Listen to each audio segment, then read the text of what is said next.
여러분, 오늘은 히브리서 연이어서 13장 14절에서 16절에 있는 말씀을 가지고 찬송과 삶은 하나입니다. 제목 짓기 제가 좀 힘들었는데요. 찬송과 삶은 하나입니다. 먼저 제목만 여러분들에게 제가 왜 이렇게 정했는지를 말씀드리자면, 찬송은 굉장히 상투적이고요, 외식적일 수 있고요, 찬송은 우리들의 신앙의 모습과는 좀 겉다르게 멋있게 포장할 수 있는 우리들의 신앙생활의 면면이 아닌가 싶어요.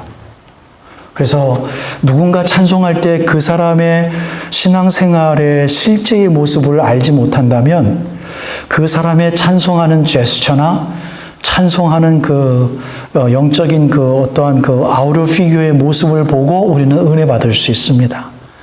그 사람의 경건과는 전혀 관계없이, 왜? 우리가 모르니까. 찬송하는 가사를 듣고 그 사람이 그 가사에 맞도록 사는지 그걸 우리가 모르기 때문에 찬송 하나의 가사만으로 우리가 은혜 받을 수 있습니다. 그런데 그 찬송하는 사람의 삶을 우리가 알면 어쩐지 좀 받을 데가 없지 않아 우리가 있지요. 왜? 너나 잘 살아라, 뭐 이런 식으로 비아냥거릴 수 있고요. 찬송하는 사람이 나를 욕하는 사람이고 나에게 손해를 준 사람이었다면 그 자리에서 그냥 있고 싶지 않을 정도로 그 사람의 찬송이 들려지지 않지요. 그만큼 찬송은 외식적일 수 있고 우리들의 신앙의 표현일 수 있어요. 근데 이 표현은 그만큼 가식적이고 거짓될 수 있거든요. 그러나 삶은 속일 수가 없어요. 그냥 그대로 까발려집니다. 그 사람의 삶의 정황을 우리가 아는 그러한 관계라면 그 사람이 나에게 아니라 다른 사람에게 말할 때 저 사람 또 거짓말하고 있네, 또 거짓말하고 있네, 우리가 다 알죠. 그 삶의 정황을 우리가 너무나 잘 알기 때문에.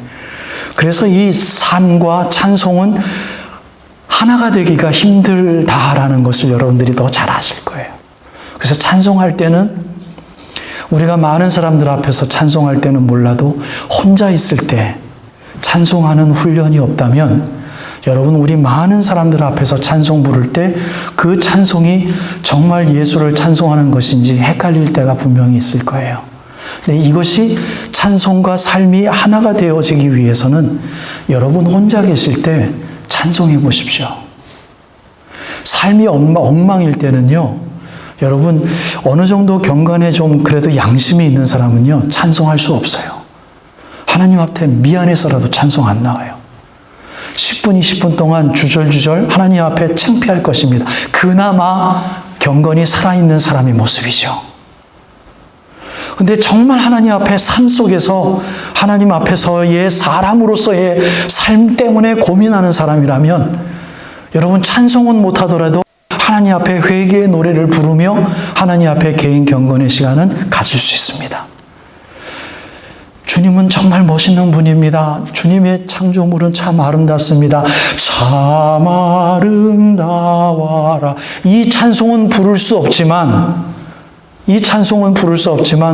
어려운 일 당할 때 이러한 하나님 앞에서 내 마음을 갈기갈기 주님 앞에 찢어 놓을 수 있는 노래는 부를 수 있단 말입니다. 경건에 그나마 양심이 살아있는 사람들이, 그러나 삶에 대해서 별 고민이 없는 그냥 쳇바퀴 돌듯 그냥 똑같은 하나님 앞에서의 삶을 살아가는, 좀 마음이 안타까운 삶을 살아가는 혹시 우리들이 있다면 여러분, 우리는 하나님 앞에서 경건의 노래 부를 수 없고요, 찬송 부를 수 없어요. 그나마 이렇게 같이 모였을 때 내 노래를 다른 사람들이 듣기 때문에 그나마 우리는 부를 수 있는 거죠. 오늘도 아침에 무슨 노래를 불렀어요? 거룩 거룩 거룩. 여러분, 이건 정말 누가 부를 수 있는 노래예요? 거룩에 대해서 고민하시는 분들. 하나님은 거룩하신데 나는 거룩하게 산 것 같지가 않아요. 하나님은 거룩하신데 하나님 나로 하여금 이 거룩의 자리로 불러주셨습니다. 감사합니다. 이 놀라운 환희에 감격에 감사가 없다면 여러분 거룩 거룩 거룩 노래 부를 수 없어요. 그런데 그나마 함께 있기 때문에 내 개인의 양심을 좀 저쪽에 밀어놓고 거룩 거룩 부르는 것입니다. 설교 끝난 다음에 우리는 이 노래를 부를 겁니다. 내 영혼이 은총 입어 중한 죄짐 벗고 보니. 이 가사가 일주일 동안에 우리들의 삶이 되었다면 여러분이 얼마나 좋은 가사예요. 슬픔 많은 이 세상도 천국으로 화도다. 일주일 동안 슬픔과 싸워본 사람들이 눈물 흘리며 노래 부를 수 있는 거죠. 할렐루야 찬양하세. 찬양하는 이유가 내 모든 죄 사함 받고 부족하지만 나를 구원해 주신 주님, 어디든지 주님이 있는 곳이라면 그 어디나 하늘나라. 얼마나 처절한 가사입니까? 여러분, 이게 찬송이죠. 그런데 이 찬송과 삶은 하나입니다 라는 도전을 드리기 위해서 이 제목을 왜 지었는지 우리가 잘 아는 히브리서 13장 4절에서 14절에서 16절에 있는 말씀을 제가 이렇게 결론을 맺어 드리려고 합니다. 여러분 한번 잘 들어보시며 여러분들에게 위로가 됐으면 좋겠고요. 여러분들에게 잔잔한 큰 은혜의 폭포수가 되어졌으면 좋겠습니다. 여러분들 어렸을 때 무슨 공부를 잘하셨습니까? 혹시 수학 공부 잘하신 분 계십니까? 수학 잘하셨던 분 계십니까? 저는 정말 잘 못했습니다. 고등학교 2학년 때부터 학력고사 치르기 위해서 2학년 때부터 수학을 포기하고 영어와 다른 과목에 중점을 둬서 공부했던 기억이 납니다. 수학이 왜 그렇게 어려웠던지 모르겠어요. 여러분들 수학 정석 1, 2 기억나십니까? 영어를 공부해 보셨던 분들 정말 열심히 여러분들 공부해 보셨습니까? 어떤 교과서나 어떠한 참고서를 가지고 공부하셨습니까? 저 때만 하더라도 교과서 그렇게 중요하게 공부하지 않았던 것 같아요. 전부 다 성문, 기본 영어, 그 다음에 넘버 2가 뭐죠? 성문, 핵심 영어라고 들어보셨나요? 성문, 그 다음에 종합 영어. 네, 이런 거 공부를 하면서 우리는 지금은 무슨 시험 이름이 뭔지 잘 기억이 안 났어요. 옛날에 이제 학력고사라고 그랬었는데요. 예비고사, 그 전 세대는 예비고사였죠. 그 시험을 우리가 준비했었던 것 같아요. 여러분, 오늘 제가 설교로 결론을 맺어 들어가기 위해서 이렇게 좀 도전을 드리고 시작하고 싶은데요. 성경책을 여러분들이 옛날에 최소한 고등학교 이전, 중학교 정도쯤에 교과서만큼은 몰라도 교과서의 한 50% 정도만큼이라도 성경책을 귀하게 생각해 주십시오. 공부랑 비교해서 죄송합니다. 일주일 동안 생각하는데 그거밖에 제 생각이 안 나서요. 우리가 중학생, 고등학생 신분으로 교과서를 안 보고 참고서를 안 보면 시험을 잘 칠 수가 없고요. 학교에 출석하지 않으면 여러분 우리는 학교를 졸업하기가 쉽지 않죠. 거기에 있어야만 되고 공부를 해야만 됩니다. 왜? 우리는 학생들이니까. 똑같은 것으로 여러분들에게 비유해서 여러분들에게 말씀드리는 거예요. 하늘나라 가기 위해선, 하나님 백성답게 살기 위해선 일주일 동안 내가 스스로 만든 학교에서 공부해야 되고 그분을 만나셔야만 됩니다. 근데 그것은 말씀과 기도 외에는 그 거룩의 길로 가는 방법이 없다라고 하나님 말씀이 가르쳐줘요. 그러니까 텍스트북이 뭔가 있는 거예요, 우리들에게는. 하나님하고 가까이 갈 때는 뭔가 있어야 되는 거예요. 얼마만큼 여러분들 국영수 위주로 공부하셨는지 모르지만 그것 이상으로 하나님 말씀을 여러분들이 대하셔야만 돼요. 이 책, 이거를 이렇게 대하시든지 여러분들 컴퓨터에서 대하시든지 오죽 그걸 제가 원하면 몇 주 전에 여러분들에게 성경 공부하시는 여러분들에게 가피아.com이라는 웹사이트를 여러분들에게 소개해 드렸겠습니까? 얼마나 원하면 여러분들이 너무 좋은 웹사이트 다 가지고 계시지만 여러 가지의 성경 번역본을 그래도 보시라고. 왜? 이유는 단 하나. 성경을 이해를 잘 하시라고 해요. 여러분들이 잘못 오해하지 마시라고요. 하나님의 말씀을 잘 보시라고요. 다른 성경 번역본을 볼 수 있는 온라인을 여러분들에게 제가 소개해 드렸겠습니까? 그만큼 좀 중요하게 생각해 주셨으면 좋겠어요. 그 중요한 텍스트북 되는 성경 말씀이 오늘 14절 이렇게 이야기합니다. 우리가 여기에는, 우리 지금 삶의 이 경지에는 영원한 도성이 없다라고 이야기합니다. 맞죠? 하나님 나라 여기에 없어요. 단정적으로 이야기합니다. 여러분, 하늘나라는 여기에 완벽하게 없어요. 있다라고 말하면 안 됩니다. 잘못된 가르침이에요. 여기에 완벽한, 완전한, 영원한 도성은 이 땅에 없어요.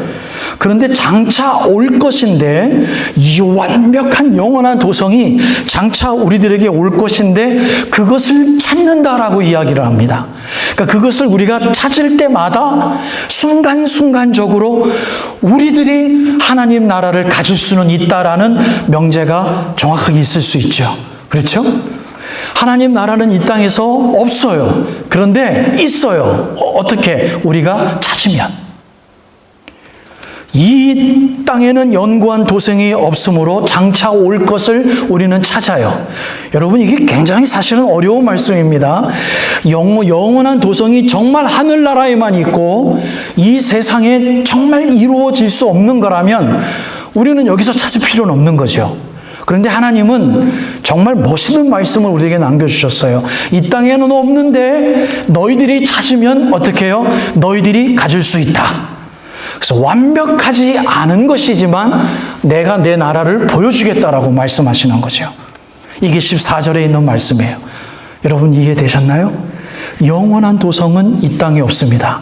그런데도 불구하고 하나님은 우리로 하여금 너는 찾으라라고 이야기를 합니다. 찾으라. 하나님 나라를 찾으라. 여기에 대한 포인트가, 이게 가능한 킴포인트가 여러분 복음에서 예수님께서 직접 설교해 주시며 얼마나 중요하면 기도의 모범으로 가르쳐 주셨어요. 하나님 나라가 하늘에서 이룬 것 같이 이 땅에서도 어떻게 해요? 이루어지이다. 가능한 거예요. 우리가 찾을 때마다 하나님은 하나님 나라를 우리들에게 주신다라고 했습니다. 그 하나님 나라에 대한 말씀을 히든 카드로 성경 여기에 숨게 해주셨어요. 잘 봐야만 찾을 수 있어요. 수개월 전에 새벽에 여러분들에게 말씀을 나눌 때 저는 하나님 나라는 타픽으로 정확하게 여러분들에게 말씀을 까발렸습니다. 그 중에 하나가 성령 하나님의 역사로 우리들에게 올바른 의가 이루어지고 우리들에게 아름다운 평강이 이루어지고 우리들에게 영원한 하늘나라에 있다면 그것이 곧 하나님 나라다라고 가르쳐주고 있는 거예요.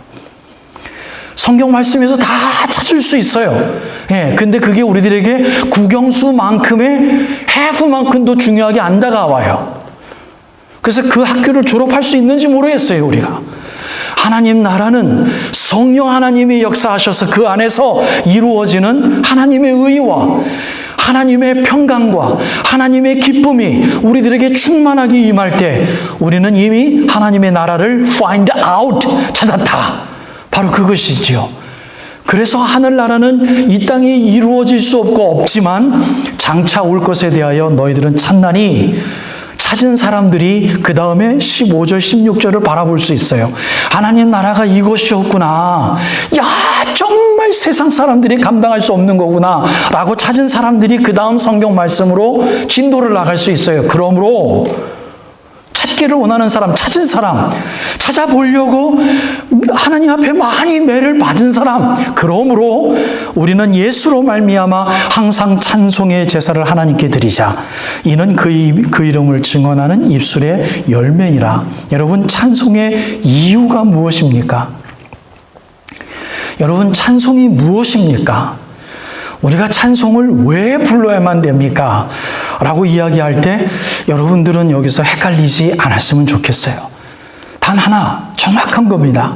그분께서 우리를 구원해 주셨기 때문입니다. 그 이하도 그 이상도 없어요. 오로지 찬송의 제목은 그분이 우리를 구원해 주셨기 때문입니다. 그래서 15절 말씀이 이렇게 가능합니다. 우리는 예수로 말미암아 항상 찬송의 제사를 하나님께 드리자. 성경 말씀은요, 뭔가 중요한 단어를 강조하기 위해서 그 전과 그 뒤에서 정확하게 그걸 칼러링합니다. 그 하나를 빼버리면 안 될 만큼 중요하기 때문에 정확하게 묘사합니다. 예수 그리스도로 말미암아 찬송의 이유 무엇이에요? 왜 예수로 말미암아예요? 예수가 우리를 구원했기 때문에 구원을 찬송하는 거예요. 그걸 언제 우리가 그걸 느낄 때마다 구원에 대해서 감격할 때만 아니요. 항상. 이게 우리 숙제예요. 성경 말씀을 국영수로 여겨야 되는 우리들의 숙제예요. 우리가 정말 억지로라도 해야 되는 거예요. 여러분들 기억나실지 모르겠어요. 억지로라도 해야 되는 기도, 주님이 가르쳐 주신 기도라고 저는 여러분들에게 그렇게 표현해 드렸어요. 우리가 감격해서 하늘에 계신 우리 아버지요, 이걸 언제 매번 항상 우리가 충만해서 이렇게 아멘 하면서 기도할 수 있겠어요? 아니, 우리 그렇게 할 수 없어요. 하늘에 계신 아버지요, 하나님 어디 계셔? 이렇게 생각할 때도 있거든요. 그러나 성령님이 우리를 도우셔서 그렇게 하나님 앞에 100% 간구할 수도 없어도 하나님께서 우리를 함께 하셔서 억지로라도 기도의 자리로 인도하신다면 하늘에 계신 우리 아버지여라고 가르쳐 주시는 거죠. 예수 그리스도의 구원으로 말미암아 너희들이 그래서 억지로라도 항상 찬송의 제사를 드리자. 누구에게? 하나님께 드리자예요. 하나님께. 찬송을 받는 대상도 확실합니다. 그렇기 때문에 찬송은 어떻게 해요? 죄송해요, 이렇게 표현해 드려서 정말 두렵게 해야 되는 게 찬송이에요. 이게 찬송이에요. 여러분, 찬송하기 위해서 부르는 찬송은 찬송이 아니죠. 기도의 노래죠. 회개의 노래죠. 찬송하기 위해서 우리들이 부르는 노래는 찬송이 아니죠. 헌신의 노래죠. 주의 손에 나의 손을 포개고 주의 발에 나의 발을 포개요. 나 이제 주를 위해 살리라. 이건 찬송이 아니에요. 찬송한 자들이 부르는 헌신의 기도죠. 이건 찬송이 아니에요. 찬송하기 위해서 하나님 앞에 헌신의 마음을 내가 스스로 조아리기 위해서, 나를 꾸짖기 위해서 부르는 노래예요. 이런 노래를 부르다 보면 아멘 주 예수 그리스도여 구원하심이 보좌에 앉으신 어린 양께 있도다라고 비로소 찬송할 수 있는 거예요. 여러분 기억하십시오. 이 구원의 찬송은 아무 때나 아무렇게나 함부로 부를 수 없어요. 여러분들이 느끼셔야만 합니다. 이 찬송을 부르기 위해서 아버지 내가 기도합니다. 죄짐 맡은 우리 구주 어찌 좋은 친구인지. 여러분, 이 찬송이 우리들에게 성령 하나님 가사로 있다면 15절에 있는 말씀은 여러분들의 증언의 가사로 여러분들에게 있기를 바라요. 이제 마지막 말씀을 드립니다. 16절에 이 말씀이 없다면 저는 이 설교 오늘 할 수 없습니다. 16절의 말씀이 없으면 저는 이 제목을 지을 수가 없어요. 찬송과 삶은 하나입니다. 이 공식이 있을 수 없어요. 근데 16절이 있기 때문에 이렇게 제가 여러분들에게 제목을 남겨드리기를 원하는 겁니다. 오직 선을 행함과 서로 나누어 주기를 잊지 말라. 이거는 찬송이 아니라 그냥 사는 겁니다. 그렇죠? 선을 행하는 하는 거예요. 우리들의 삶이에요. 우리들의 액션이에요. 우리들의 every single moment이에요. 그리고 서로 나누어 주기를, 이것은 그냥 우리들의 삶입니다. 만약에 선을 행하고 있다라는 것에 대하여 내가 느끼지 못하고 내가 갖고 있는 것이 하나님의 것이니 남들과 좀 나누기를 원합니다라는 작정과 나누는 순간에 너무 많이 줬나? 라는 쓰라림이 없다면 죄송하지만 여러분들과 저에게는 이 삶은 우리가 없는 것이죠. 하나님이 원하시는 삶은 그 순간만큼은 없는 것이죠. 그런데 그것을 우리가 행하기 어렵기 때문에 히브리 기자는 이렇게 표현합니다. 잊지 말라. 선을 행하는 것과 나누어 주라라고 명령하는 게 아니라 잊지 말아라. 왜? 너무 쉽게 우리가 까먹고 사는 거를 우리 주님도 아세요. 말씀을 쓰고 있는 초대교회 리더들도 알고 있었어요. 너무나 잘 알아요. 그래서 찬송하는 걸 잊지 말아라라는 가사가 성경책에 있을까요? 아니에요. 제가 한번 또 찾아봤어요. 찬송과 드리고 예배하는 삶 이런 것에 대하여서 잊지 말아라, 그 자리에 있어라라고 있지 않아요. 그런데 우리들의 삶을 얘기할 때 인내하십시오. 조금 더 번뇌하십시오. 그 자리에서 나오지 마십시오. 신실하십시오. 변하지 마십시오. 지금 본문처럼 선을 행하십시오. 나누어 주십시오. 라는 것과는 그 자리에 있으십시오. 인내와 연결된 성경 구절이 얼마나 많은지요. 오늘 아주 노골적으로 그것을 잊지 말아 주십시오라고 이야기하는 게 얼마나 많은지요. 얼마나 감사하고요. 얼마나 좋은지 몰라요. 우리를 주님이 너무 잘 아시기 때문에. 그래, 너희들이 찬송은 부를 수 있다. 너희들이 함께 모이는 거기 때문에. 그러나 선을 행하고 나누어 주는 건 너희들 함께 할 수 없잖아. 너 혼자 있을 때 해야 되는 거잖아. 그리고 너 어려운 거 알고 있거든. 그러니까 그거 잊지 말아주라. 여러분, 우리가 알게 모르게 이 선을 행하는 것과 나누어 주는 것에 인색할 때가 얼마나 많습니까? 얼마나 많을까요? 근데 우리가 그것을 하나님께서 깨닫게 해 주시면 우리가 그걸 고쳐야 되는데, 깨닫고자 하는 마음도 우리는 너무 방패막이 많은 큰 것 같고요. 깨달았음에도 불구하고 그것을 픽스해내는데, 즉 지난주에 설교 말씀의 근거가 되어진 성경 구절을 말한다면 예수 그리스도를 바라보는 거죠. 여러분, 그게 예수 그리스도를 바라보는 거예요. 우리들의 삶이니까. 거기에 대해서 우리는 너무나도 인색합니다.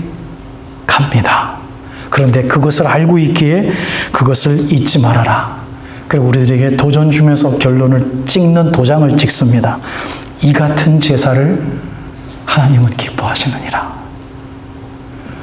설교 결론 맺어드립니다.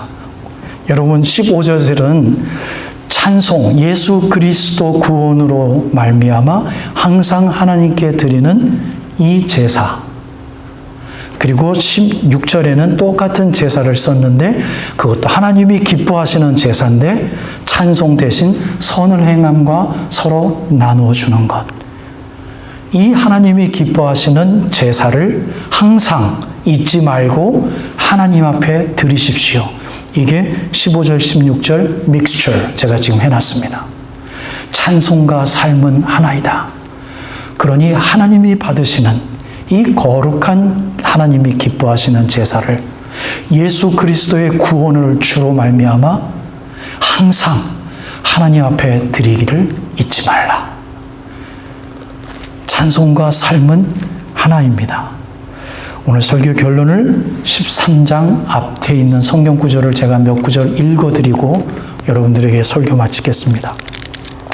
13장 초반절에 이렇게 들어보세요. 형제 사랑하기를 계속하라. 손님 대접하기를 잊지 말라. 이로써 부지 중에 천사들을 대접한 일이 있었느니라. 이 초대 유대 근동에는 손님들이 많았어요. 거린들도 많았고 궁핍한 사람들 찾아오는 사람도 많고 뭔가 부족한 손님들도 많았어요. 그 사람들을 아주 잘 대접할 때 하나님을 대접한 것이다라는 표현이죠. 네. 서로 나눠주기를 잊지 말아라. 부지 중에 너희들이 알게 모르게 이미 천사들을 대접한 일이 있었다. 1절 말씀이고요. 3절 말씀엔 너희들도 함께 갇힌 것 같이 갇힌 자를 생각하고 너희도 몸을 가졌은즉 학대받는 자를 생각하라. 뭔가 잘못해서 감옥에 가 있는 사람들이 있을 수 있다. 근데 그 중에는 예수님 때문에 감옥에 간 사람들도 많잖아. 너희들도 좀 다른 모양이지만 예수 때문에 갇힌 사람들 아니겠니? 이 사람들을 생각할 수 있는 뭔가 삶 속에서 소외되어져 있는 학대받는 자들을 생각했으면 좋겠다. 4절 말씀에 갑자기 주제를 트는 것 같은데요. 제가 오늘 설교를 이렇게 맞으면 여러분들 왜 이 이야기가 나오는지 이해하셔야만 해요. 모든 사람은 결혼을 귀히 여기라. 침소를 더럽히지 않게 하라. 음행하는 자들과 간음하는 자들은 하나님이 심판하시리라. 갑자기 성윤리를 이야기하고요. 성적으로 깨끗하게 잘 살 것에 대하여 이야기를 합니다. 성경 말씀은 다루는 것이 성역이 없어요. 다 침을 놉니다. 여러분, 알게 모르게 이 성적인 것에 대해서 우리는 많이 노출되어져 있어요. 이 설교 시간에 이야기하도 쑥스러울 만큼 성적인 것에 대해 얼마나 노골적으로 이야기하는 게 성경책이 얼마나 많은지 몰라요. 거기서 우리 노출돼서 순간순간 얼마나 창피한 순간순간들을 사실은 우리는 살아갑니까? 여러분, 이 4절 말씀에 결혼을 귀히 여겨라. 침소를 더럽히지 말아라. 얼마나 거룩한 가르침인지 모릅니다. 하나님께 속한 아름다운 가정이요, 아름다운 윤리이기 때문입니다. 5절은 한 걸음 더 나가서 돈을 사랑하지 마십시오. 있는 바에 대해서 족한 줄로 여기십시오.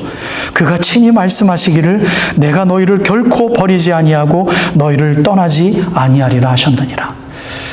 여러분, 제가 1절에서부터 5절을 읽어드렸어요. 여러분, 이게 선을 행하는 것이고 이게 나눠주는 거예요. 이게 사는 거예요. 이게 거룩한 모습이 어디 있어요? 섹스에 대해서 내가 좀 더 조심할 게 뭐가 있나? 이게 얼마나 생각만 해도 창피하잖아요. 말을 하면 피하고 싶잖아요. 돈, 얼마나 우리가 유치하고 얼마나 치사합니까? 여러분, 이게 얼마나 우리들로 하여금 사람들에게 창피하게 만들고 이 씀씀이에 대해서 우리가 잘못 쓸 때마다 정말 잘못 쓰고 있는데도 불구하고 그게 다 잘못 쓰면 아무렇지도 않은 세상이 되어버렸잖아요. 네. 잘못 쓰고 있는데도 다 잘못 쓰니까 이게 잘못 쓰는 건지도 몰라요. 근데 돈을 사랑하지 말라. 얼마나 창피한지 몰라요. 이게 우리들의 삶이에요. 근데 이게 제사예요. 이게 희생이고 이게 거룩이에요. 여러분, 이게 어떻게 해요? 찬송입니다. 여러분, 이 찬송과 삶이 하나인 걸 꼭 기억하셔서 정말 우리 하나님께서는 이래서 형식적인 제사가 더 이상 우리들에겐 중요하지 않구나. 이제 제사는 옛날 이스라엘 백성들이 드렸던 제사 말입니다. 이 제사는 구원받은 백성들이 얼마만큼 순종을 해야 되는지를 가르쳐준 제사에 불과하구나. 이제는 우리들에게 성령 하나님께서 임재해 주셔서 우리들이 마음껏 예수의 통치력을 가지고 우리를 통치할 수 있는 삶을 주셨으니 매일매일이 안식일이로다. 매일매일이 찬송의 삶이고 매일매일이 예배의 삶이로다. 그 예배의 삶을 살았던 우리들이 이 시간 모여서 함께 찬송하고 함께 교제 나누는 아름다운 삶이 여러분들에게 있기를 바라요. 오늘 박성화 집사님이 기도를 하실 때도 그랬고 우리들이 가지고 있었던 모든 것들, 가지고 있는 모든 것들 여러분 좀 더 원론적으로 생각하셔서 감사하셔서 이 시대에 나눠 쓴 거하고 요즘 나눠 쓰는 거하고 달라. 이런 식으로 성경 말씀을 여러분들 해석하지 마시고 여전히 우리들의 마음과 우리들이 가지고 있는 모든 것들이 하나님이 것인 것을 여러분들이 꼭 생각하셔서 괜찮습니다. 오늘 말씀에 그랬잖아요. 돈을 사랑하지 말아라. 내가 이 말을 하는 이유는 하나님이 다 채워주신다. 5절 말씀이에요. 하나님이 다 너희들 버리시지 않으시고 다 쓸 것 채워주신다. 그러니 잘못 쓸 때마다 내가 잘못 쓰는 거구나. 그거 깨닫고 찬송하는 자로서 우리들의 삶을 픽스할 수 있도록 여러분 귀한 믿는 자로서의 특권이 있음을 깨닫고 멋있게 살기를 예수 그리스도의 이름으로 축복합니다.